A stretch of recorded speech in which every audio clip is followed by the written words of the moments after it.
Everybody has their own views and opinions on how to fix crime, how to change things to where life is safer, better for all of us. But none of them plans work, man. They all suck. I got a plan. I got a plan to knock crime off its butt. Should have done this a long time ago. I'm going to tell you right now, I should have done it for a long time ago. But we need to get this message to the people that it matters.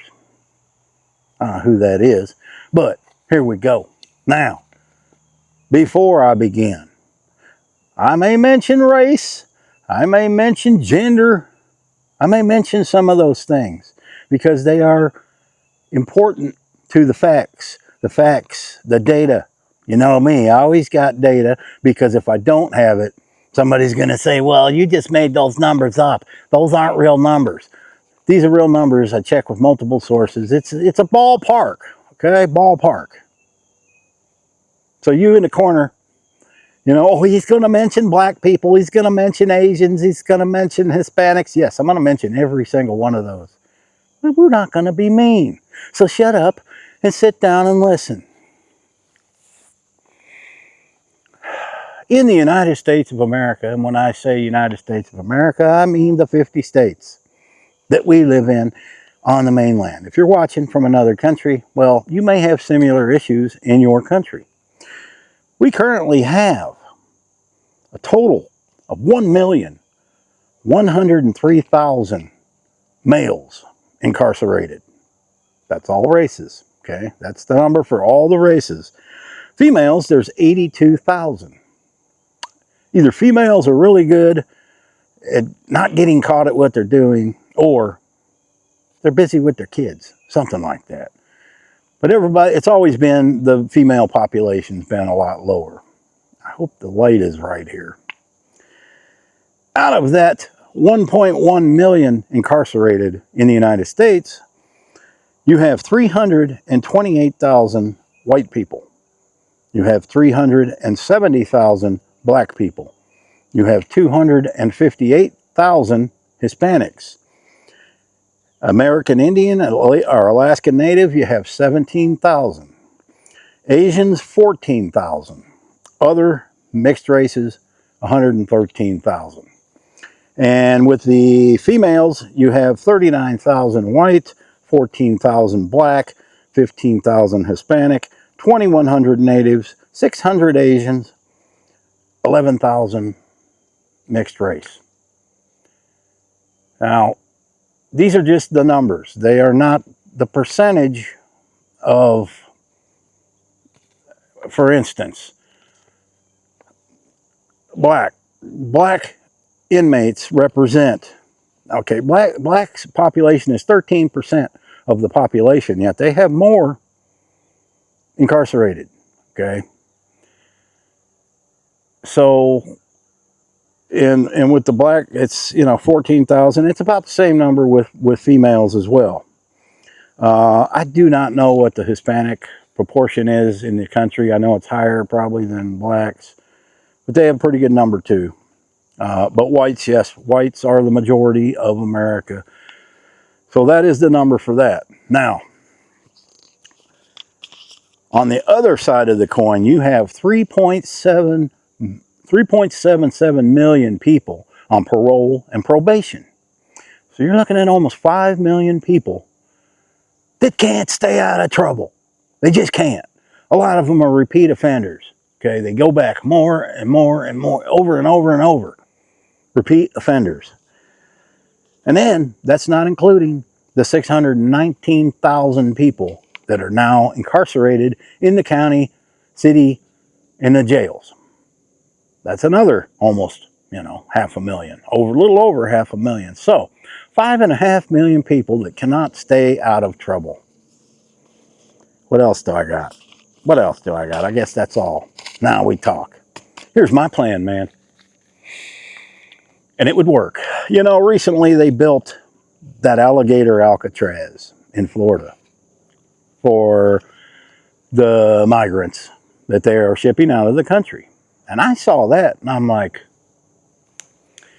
why can't we do this for our own people, our own criminals? Okay, here's my plan.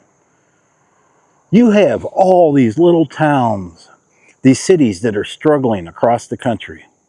These towns are ghost towns. You go to a downtown, there's no stores, nothing. They used to have maybe a steel mill or a coal mine or a textile factory, and they all closed down. These people left town. There's abandoned properties, there's abandoned buildings. There's no infrastructure. I mean, the infrastructure's there, but there's nothing. You find places like these, find you a big field, nose itches. Build you one of these alligator Alcatraz camps. They don't have to be permanent structures that cost a fortune to build. You get the inmates to build these to help put them together. And we're going to get to how you control the inmates here in a minute, but hear me out. You put these camps all over the place. Spend, spend, spend. Build, build, build. But build these temporary structures like alligator Alcatraz. We have the technology to throw these things up so fast now, it isn't funny. All they need is a place to sleep. That's it. That's it. That's all they need, because they're going to be busy. They're not going to be sitting in there watching TV, playing cards. I got a plan for them. I do. Let me get a drink of water. It's way past coffee time because I had to go to town and get dog food and such and all that, you know. So let's say we get these camps in every county, in every state in the country. Now, every state doesn't play ball like the rest of them. Some states are very soft on crime. That has to end now. That has to end. You cannot be soft on crime.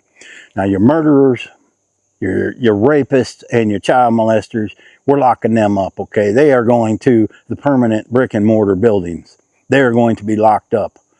And if it was up to me, I would make their small cells even smaller. No televisions, no books, nothing. Their life will be miserable. No weight machines. They will sit there 23 out of 24 hours a day thinking about what they did. And if they're murderers and they are found guilty, we execute them. We be done with them. They're never going to be part of society again. Sounds harsh? It has to be. Because we have not been harsh enough on criminals. Now, we have all these camps built, right? They're all built. Maybe 200 to a camp. No more than that. You're going to create some jobs by having these camps. But what we're going to do is take these inmates and you're going to fit them with a device on their ankle or on their neck, wherever we can put it, made out of titanium. We have these for dogs. We can have these for humans with GPS trackers on them and probably a shocking device where you can shock the living piss out of them if they get out of line. You got to remember, these are criminals, okay? They don't have the same rights you got or I got. They're criminals. They committed a crime. They have been sentenced, and now they need to work. The reason they need to work, because of a lot of these criminals have never had a job. They've never learned anything, a skill, a trade. They've never learned any of that stuff, and all they know is crime. They were born to criminal parents. And you know, when you see a child looks to the humans that are in their life the most, mostly their parents, and they learn from that. Well, if the parent is a criminal, what are they going to learn?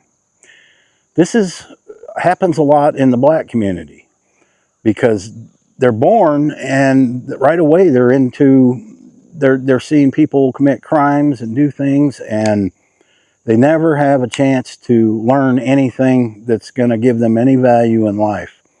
And they end up in prison. And it's sad. And that needs to change. So many single mothers, white, black, Hispanic, raising kids with no fathers. And then they keep having more because the government rewards them with money for the more kids they have. But these kids are not born into the best life. And these kids need to be taken away from criminal parents. I'm telling you, they need to be taken away. And these parents need to go to these camps and they need to work. You can take these criminals out and put them to work. You can pay them. You can pay them a few bucks an hour, not much. But they can work in the communities, these towns, where they have abandoned homes that need to be torn down, but they don't have the tax base to tear these homes down. These criminals can do it with a hammer, board by board. They can tear them down. They can haul them off.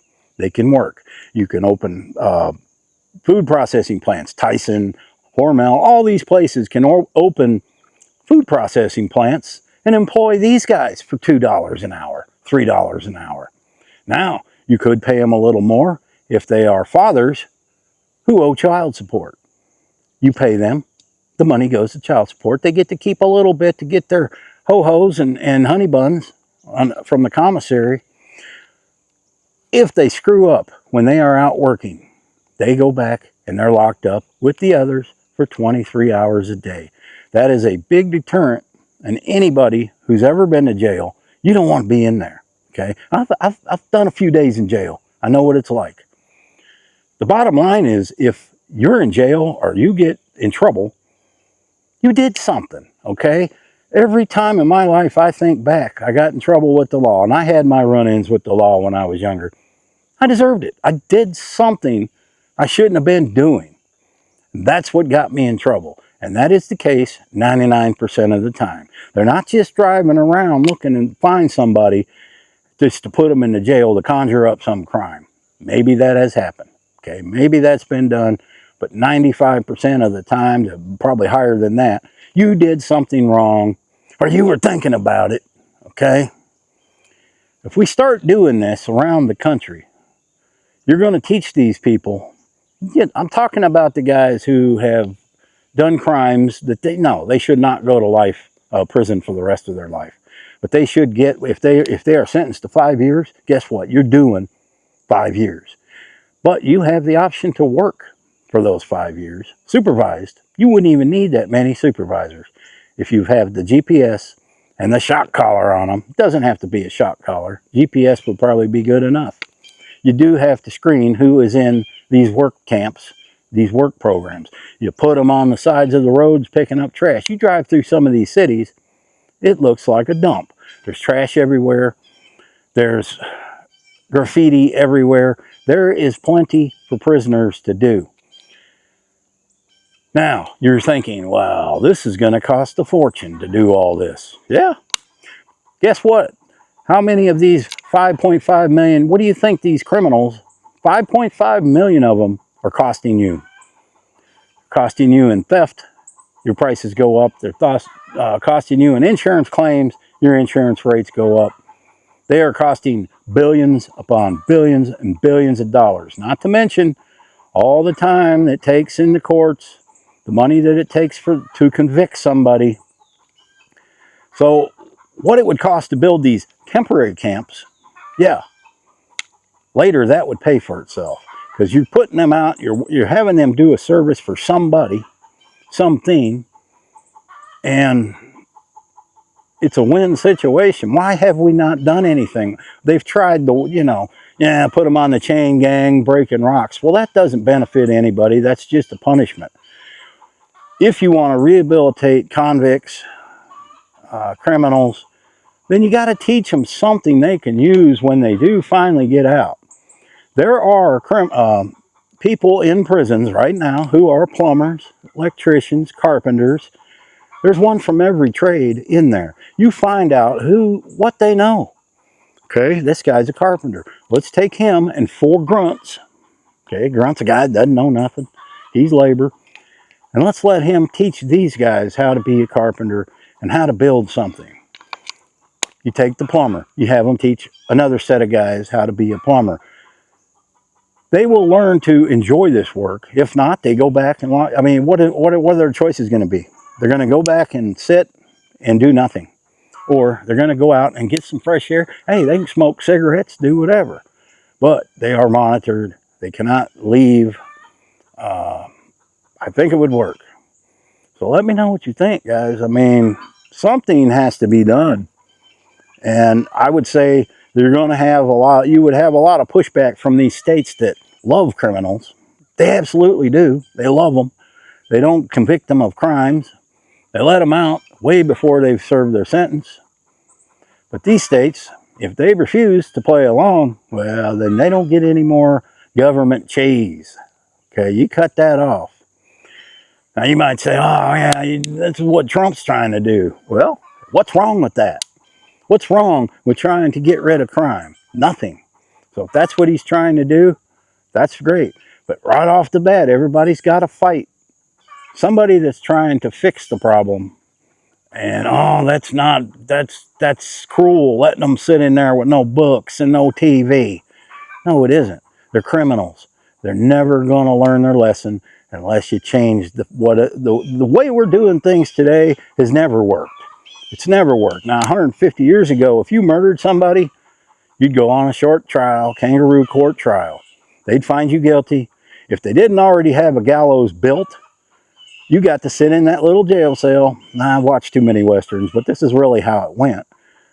They would build the gallows and hang your butt. You wouldn't be sitting in that jail cell eating home-cooked meals for years, in decades. You just wouldn't be. They would handle it quickly. But now we have 5 times the population of those days. But we need to go to a lot stricter punishments. Look at places like Singapore. I mean, there are countries that virtually have no crime. Now, one reason you see a low population of Asian people, they have a much tighter family network. They're brought up different. I'm not saying there ain't Asian criminals. There's plenty of those. There's plenty of Asian gangs and criminals. But like in Japan, they don't have the crimes we have. And it doesn't have anything to do with guns at all. Because I got some and they're sitting in there and you know what? They haven't hurt nobody. They're getting dusty.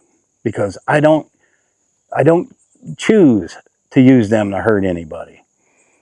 And you'll never get rid of them. You'll never get rid of all of them. So that's another fight there. But let's start building camps, guys. What do you think? Let me know in the comments why you think it wouldn't work, because I want to hear it. Because there's no way it wouldn't work. No way. Thanks for watching. Happy trails.